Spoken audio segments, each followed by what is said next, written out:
Hello everyone and good morning all the students. This is Brajesh Singh and this is another discussion, and it is a continued discussion of income exempted from tax or income not section 10, 10A, 10AA.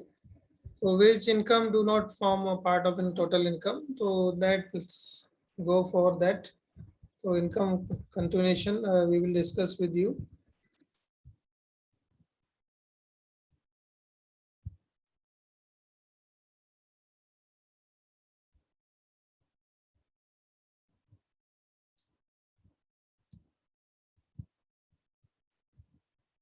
So let's move to another exemptions. Here the another exemption is amount paid on life insurance policy. Section 10 subsection 10D में ही आता है.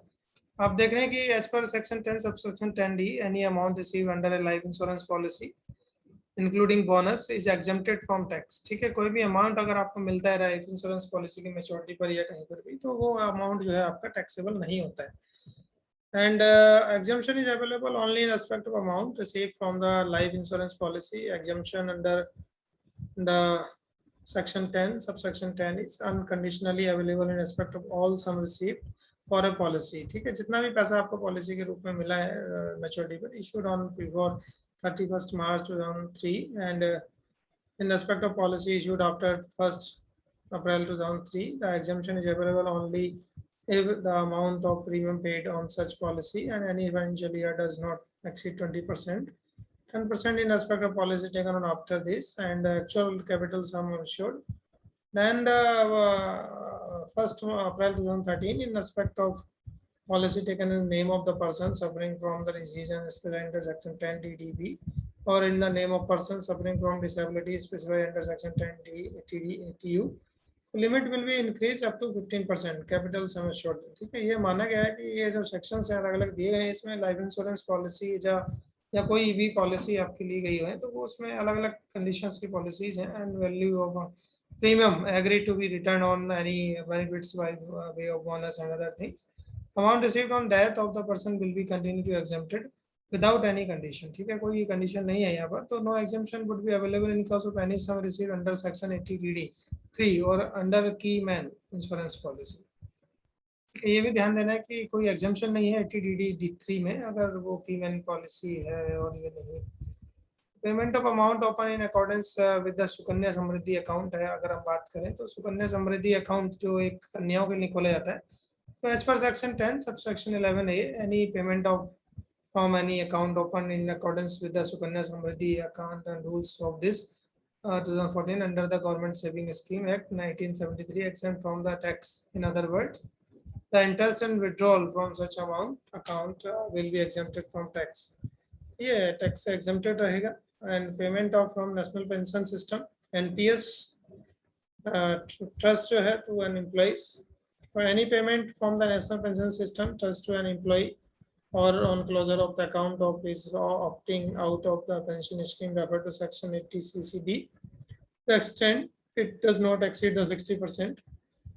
ठीक है, तो up to 60% जो है वहाँ तक आपका exempted होगा और total amount payable to him at the time of closure of his opting out the scheme if and is exempt from tax. ठीक है, तो partial withdrawal from NPS की अगर हम बात करें तो अगर एनपीएस से कोई पार्शियल विड्रॉल करता है तो it provide relief to an employee withdrawing partial amount of the NPS and interest, जैसे कि 12B में दिया गया है. ये 12B ये क्लोज है. तो यहाँ पर हम देखेंगे ठीक है, under section 10 with effect of assessment year 18-19 में इफेक्ट किया गया था कि that provide that the withdrawal of NPS will not be chargeable नहीं होगा and condition are satisfied. Amount withdrawal should not be exceeding of 25%. ठीक है, contribution made by the employee का जो कंट्रीब्यूशन है उस पर 25% ही आप निकाल सकते हैं, पार्शियल विड्रॉ कर सकते हैं. उससे ज़्यादा कर सकते भी नहीं है, उसमें टैक्स भी आपको नहीं लगाना है, एग्जेम्पशन आपको मिलेगा. इसके अलावा payment of approval superannuation fund in specified circumstances and subject to the certain limits. ठीक है, सुपर एनुएशन फंड अगर आपको कोई मिलता है तो अब superannuation fund means the superannuation fund which is approved by the commissioner of income tax, है ना. तो tax treatment of such funds as follows. So employer's contribution is exempted from tax and over assessment year contribution. So exemption of 10 lakh 1 lakh rupees as per charge to tax and purposes, तो ये देखना पड़ेगा। And under section 80C जो interest और कम्युलेटेड balance है वो भी आपको यहाँ पर मिल जाता है। तो payment on death of the beneficiary payment made be are exempted. कब एग्जेम्प्टेड है आप देख रहे हैं कि अंडर सेक्शन 10 सेक्शन 13 में payment of death of beneficiary, death होने पर या एम्प्लॉई के लीव या कम्युनिटी ऑफ हिज रिटायरमेंट हो जाए या पेमेंट रिफंड हो सकता है कंट्रीब्यूशन के लिए डेथ ऑफ बेनिफिशियरी के लिए। तो इस तरह की चीजें आपको देखनी है यहाँ पे। Payment to employees by way of refund of contribution living the services, है ना। तो 80CCD वगैरह का इस टाइप की चीजें हैं। अब हम बात करते हैं अलाउंसेस की। Allowances for meeting the business expenditure, लेकिन कौन से अलाउंसेस जो बिजनेस एक्सपेंडिचर्स को मीट आउट करने के लिए किए जाते हैं। तो these allowances are explained in detail salary chapter में, हम इसको बताएंगे क्या क्या होते हैं। इंटरेस्ट कोई भी है, इंटरेस्ट इनकम है, सेक्शन 10 सब सेक्शन की 15 में आते हैं। Interest, redemption, premium, notification, securities, bond, certificate, deposit, card exempt from all for all the एसेसी, सभी के लिए जो इंटरेस्ट इनकम है वो एग्जेम्प्टेड होती है। ठीक है। लीज रेंट और on aircraft, section 10 sub section 10 15A। Lease rent on aircraft और aircraft engine paid to the foreign government when foreign enterprises engage in business operation, aircraft is not taxable in hands of such foreign government or non concerned। ठीक है, तो ये भी आपका exempted है। Education scholarship अगर आपको कोई मिल रही है, ठीक है, एजुकेशनल स्कॉलरशिप है, सेक्शन 10 सब सेक्शन 16 में आता है। तो any amount receive in education scholarship, cost of education exempt from tax also, and daily allowance to a member of parliament। ठीक है, मेंबर ऑफ पार्लियामेंट जितने उनके जितने भी अलाउंसेज हैं वो सब जो अलाउंसेज हैं वो भी आपके सेक्शन 10 सब सेक्शन 17 में एक्सेप्टेड है। ठीक है। Member of state legislature, MP, MLA जितने भी, तो daily allowance receive by member parliament और MP, MLA by the any committees on their of, वो exempted है। Allowance of members of under section members parliament consultancies and constituency allowances receive by member state, तो ये सब taxable नहीं होते हैं, exempted होते हैं। अवार्ड्स की अगर हम बात करें, सेक्शन 10 सब सेक्शन 17 है, जितने भी अवार्ड्स हैं वो एग्जेम्प्टेड होते हैं। Any payment received in pursuance of the awards and exempt from tax. Any awards instituted by public interest, central government, state government, etc. Any awards, rewards, central government, state government on behalf of the district। Pension की बात अगर हम करें, pension to gallantry awards winner, gallantry award winners की जो pension है वो भी आपकी एग्जेम्प्टेड होती है। Who is employees central government, state government and has been awarded from Veer Chakra and Mahavir Chakra and Veer Chakra or any other notified gallantry award is exempted from tax। Family pension received by the family member of armed forces, armed forces में section 10 subsection 19 में जो है from the assessment year 2005 and 6 family pension received by the widow and children and nominated है member of armed forces including parliamentary forces, paramilitary forces of the India exempt from tax। ठीक है, तो जितने भी इनको पेंशन इनकी families का वो भी एग्जेम्प्टेड है। Income of new agency, news agencies अगर आपको मिलती है, section 10 sub section 2 to 22B। Any income of notified news agency setup of India solely on collection of distributed news exempted from tax and provided that income news agency applied। Income from professional association है कोई, section 10 section 23A में, उसको भी exempted है आपकी। इसके बाद income on behalf of regimental funds, section 2 sub section 2 अपने आता है। Any income receive by any person on behalf of regimental funds, non funds are established by the armed forces even for the welfare of past and present member of the force and their dependents। ठीक है, उनके लिए बना हुआ है, तो जो भी फंड आपको मिलता है वहां से पैसा वो एग्जेम्प्टेड है। ठीक है। Income of funds establish of welfare employees, अगर कोई फंड मिल रहा है आपको तो वो भी एग्जेम्प्टेड है। ठीक है। Income of pension fund section 10 sub section 23A में है, वो एग्जेम्प्टेड है आपका।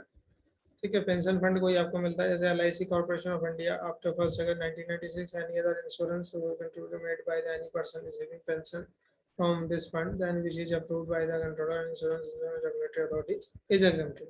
ठीक है। अगर आप कोई LIC या किसी और अन्य कंपनी की पॉलिसी लेते हैं, पेंशन फंड पॉलिसी लेते हैं, तो वो सब बाद में जब भी आपको पैसा मिलेगा वो एग्जेम्प्टेड होगा। इनकम फ्रॉम गांधी और विलेज इंडस्ट्रीज है, तो गांधी और विलेज इंडस्ट्री अगर आप खोलते हैं या कोई ग्रामीण कॉटेज इंडस्ट्रीज टाइप की जो होती है, महिला उद्योग वगैरह होते हैं, तो income of an institution constituted as per the charitable trust and society established in the development of khadi and village industry not for profit purpose. ठीक है, तो कोई एनजीओ जैसे non government organization, non profit organization होती है, NPO जिनको हम कहते हैं, तो उनके जो इनकम है उनको जो है exempted होंगे। इनकम ऑफ हॉस्पिटल्स है सेक्शन 10 सबसेक्शन और इनकम अराइजेस एनी हॉस्पिटल और either institution for reception and treatment of persons suffering from illness and mental defectiveness or any other reception and treatment of person during the convalescence of persons requiring medical attention।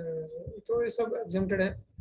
Income from mutual fund की अगर हम बात करें तो section 10 subsection 23D any income of the mutual fund subject to provisions of the section 115R and 115T is exempt from tax। Mutual fund registered under the security exchange board of India regulation of made by trans thereunder. तो mutual fund setup by public sector bank और RBI subject to condition notified. तो ये देखना पड़ेगा कि क्या है। और वो जो income notified investor protection fund आपको मिलता है तो वो भी एग्जेम्प्टेड है।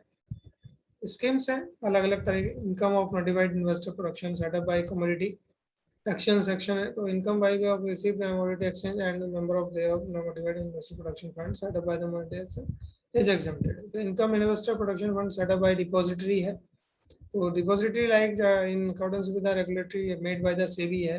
तो डिपॉजिटरी एक्ट के according is exempted from tax.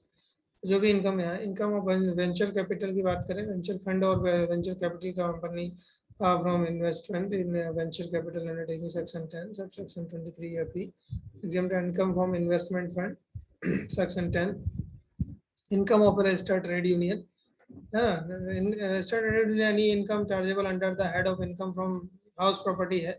income from other sources of the registered trade unions within the meaning of the Trade Unions Act 1926 the form primarily for the purpose of regulatory and relation with the formation of the company and between the workman and workman exempted from tax। ठीक है। Income of provident fund की अगर हम बात करें section 10 sub section 25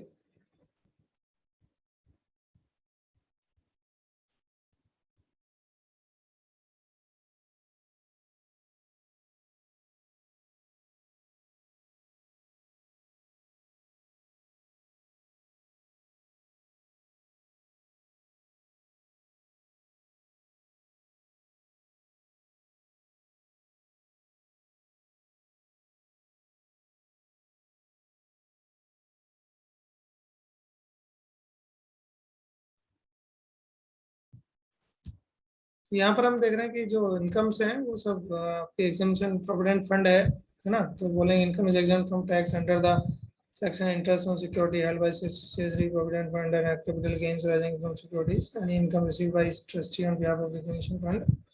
ये आप देखेंगे सब चीजें जो यहाँ पर है वो एग्जेम्प्टेड है। Income of an employees state insurance fund है तो वो आपका जो है सेक्शन 1025A में जो EPS होता है ये को insurance corporation setup for the provision of employees. ठीक है। तो वो एग्जेम्प्टेड होते हैं। तो मेंबर ऑफ शेड्यूल्ड ट्राइब्स, ठीक है। Income of member of scheduled tribe section 10 member of scheduled tribes as per the actual risk institution exempt from tax if four conditions and member of state of Nagaland North Korea, Rasi, Jandra Hills and Cargo Hills of the Ladakh region of State Jammu and Kashmir. So such exemption is available on certain income which occurs arise from any source in which areas of income by way of dividends is in an area. So that will be exempted. And income of minor है section 10 section 32। तो इसमें कोई भी minor है उसकी जो income है वो exempted है। As rupees 100, 500, 1,500 per child है ना। तो in case under section 1 minor child is club along with the income of his और father subject to certain condition. तो कोई भी है तो वो एग्जेम्प्टेड है, क्लेम कर सकते हैं। डिविडेंड और इंटरेस्ट ऑफ यूनिट्स है अंडर सेक्शन 10 सेक्शन 34 35 है ना। Income following are not chargeable to tax from the assessment year. ठीक है। इसके अलावा income from the international sporting events है वो कोई होती है तो वो भी आपकी सेक्शन 10 सेक्शन 39 में एग्जेम्प्टेड है। Income received as grant by the subsidiary company section 10 subsection 40 में जो भी सब्सिडरी कंपनी है उसके द्वारा कोई इनकम है वो आपकी एग्जेम्प्टेड है। Income from transfer of assets by an undertaking engage in business or generation of transmission section 10 subsection 41 में exempted है from 31st March। तो उससे पहले income of body and authority of 2 countries है अगर हम बात करें सेट ऑफ 2 कंट्रीज द्वारा कोई करा गया है। रिवर्स मॉर्गेज है सेक्शन 10 सेक्शन 43 में जो रिवर्स मॉर्गेज है उसमें आपकी जो है एनपीएस सिस्टम ट्रस्ट है सेक्शन 10 सेक्शन 44 में। न्यू पेंशन सिस्टम है, तो न्यू पेंशन सिस्टम में सैलरी एग्जेम्प्टेड, ठीक है। तो बहुत सारी चीज़ें हैं, तो exemption and allowances of provision of chairman UPSC को भी, जो चेयरमैन है या मेंबर है, ठीक है, जो भी अलाउंसेस उसको मिलते हैं वो भी जो गजट नोटिफिकेशन ऑफिशियल गजट है यहाँ पर paid retirement of chairman as UPSC को जो भी मिलता है वो भी आपका एग्जेम्प्टेड है। Exemption of special bye income of certain bodies authority section 1046 में जो है वो भी एग्जेम्प्टेड है। इसके अलावा exemption of notified infrastructure debt fund है कोई, तो वहाँ 10 सेक्शन 1047 में एग्जेम्प्टेड है ना। Exemption of income of foreign companies, crude oil and India and this exemption of income national holding companies section 10 other important things. तो रेफरेंसेस केस लॉज वगैरह आप देख सकते हैं सेक्शन 2 सेक्शन 3।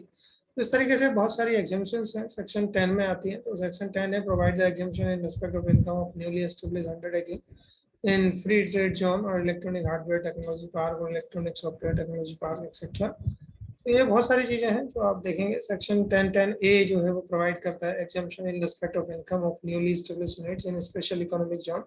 SEZ में अगर कोई बनाते हैं तो उसको भी एग्जाम्पशन मिलती है। एप्लीकेबिलिटी है, इकोनॉमिक जोन आपके हैं, तो ये सब चीजें आपको देखनी है। देन डिडक्शंस हम बाद में डिस्कस करेंगे। तो I hope you understand all that thing and I hope so this is all about the exemption and when we discuss the income competition of income from salary and income from house property, income from business profession, income of capital gain, etc. Then we will also discuss the different exemption and rebates and etc. So I hope you understand. Thank you very much.